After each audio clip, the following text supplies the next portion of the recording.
critical generosity is a method of approaching cultural productions, including the books, the reports, the websites, and the digital content that we edit.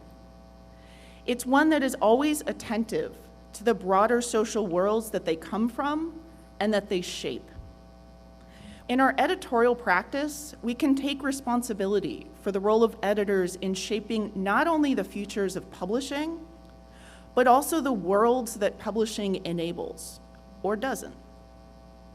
My third one, the literary book, was a blues novel I promised my father I was going to publish. I submitted it to my agent, and she never responded. A year passes, and I submit her another manuscript, and I ask about the blues novel. And her response was, "Oh, you were serious about that." So I decided to publish the book myself. And she was right. Didn't sell hardly any copies.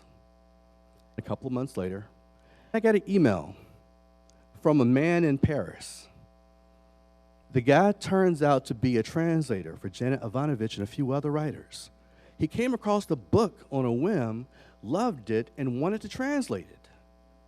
Then he asked me if I had a publisher. And I said, did everything myself. He was like, well, I have a few publishers who owe me favors. And I ended up getting a publishing deal on that book that my agent wouldn't even touch.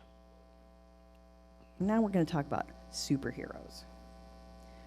Some project somewhere, possibly where folks really thought they could do it themselves, gets into a state of emergency, and they want us to swoop in and save the day.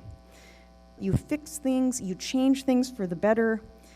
You're like, how about Super Pen? You are, who wouldn't want to think of themselves as Super Pen?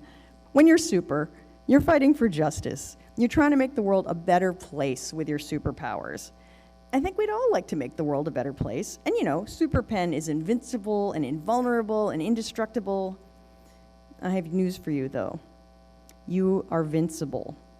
And Superman doesn't get paid. Too often, when we conceive of ourselves as a superhero, we end up not being Super Pen.